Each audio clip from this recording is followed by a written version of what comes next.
final shoe for today, harkening back to Nike's roots, is the Exeter version of the Vapormax.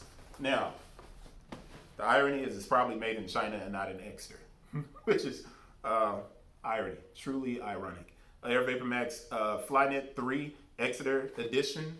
It didn't increase in price, which is a good thing, right? Now you have that on the inside.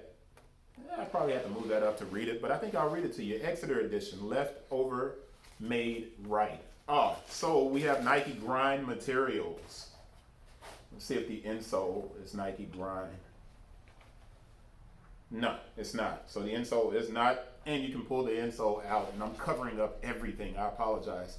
You do have this hang tag that's on here, and that's definitely not coming off unless you untie it and you pull it off. You can't pull it off. I'm tripping. But you get this really bright weave. I guess it's supposed to mimic the idea of scraps. And the only place you do have the Nike grind is on the outsole, where you see the different colored gray material. That's the Nike grind material for recycle. But the Air Vapormax Flyknit 3 Exeter edition, color is fossil, bright crimson. Style code is DH1307-200. And 200 is the price of the shoe, right? So only one shoe has the hang tag attached to it, and that's the left shoe has the Exeter edition on it. You can take it off and switch it and put it on the other side if you want. But when Nike's first employee, Jeff Johnson, arrived in Exeter, New Hampshire in 1974, he wasn't looking to start a revolution. You should read the book Swoosh. It'll give you all of this history. Just for any edge he could find for a fledgling shoe company amid the remnants of a vanishing local manufacturing industry. Nike is the company that kind of wiped out local manufacturing. The irony of this shoe is ridiculous. What he found were pallets of fabrics from local vendors, meshes, gem polishing cloth, and nylons and crazy colors left over from businesses who found little use for them. Under Jeff's guidance, the Exeter factory began taking those fabrics and making shoes no one had ever thought possible until they were. It was an exception to every rule of the day, and people loved it. Today, we're a little bigger than we were back then, but we're still inspired by Jeff's example, and we're still looking to find opportunity where you least expect it. What a crock of bull. Damn, you know, that's really, most of your production took place. You were bailed out by a Japanese company, I think it's Nisho, that gave Phil Knight a loan that helped Nike to survive.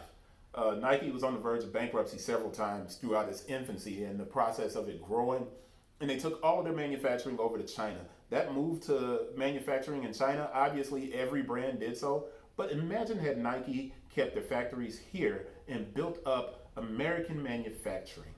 The idea that they create this Exeter edition is laughable. And I've made this more of a preaching thing than talking about the shoe. Let me get back to the shoe. I'll quit preaching. There's a QC stamp and a sticker on the inside. So the stamp is 12/10/2009, 12/10/20. So I'm thinking that's 12/10, or that's going to be 10/12/20. Let's go to, close this up, put this down so you guys can see it, and go to the size label and give you guys the dates of production. 11/27/20, 12/10. So we know that's right. But 07/29/22, 11/27/20.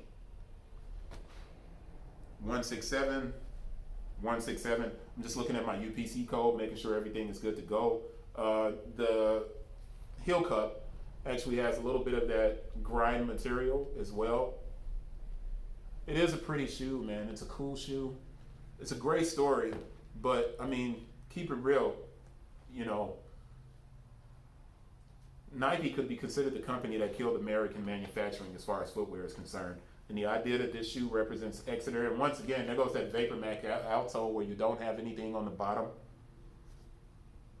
right? That I was talking about in the Vapormax Plus.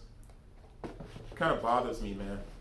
You know, this is the irony, is that I sell these shoes, I talk about these shoes,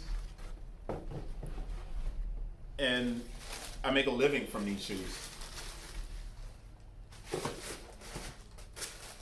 I really wish Maybe it's time for me to start looking at calling it a day. Maybe.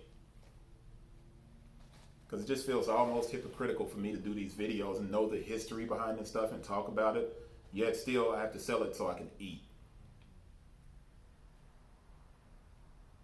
It's bugged, man. It's really bugged out. See you guys on the next one.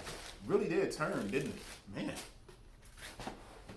I think it set me off, man. The Exeter edition. The Exeter thing just set me off, man. And I'm bothered by it. Go figure. I'll see you guys on the next one. Thank you, new subscribers and all that. Peace, y'all.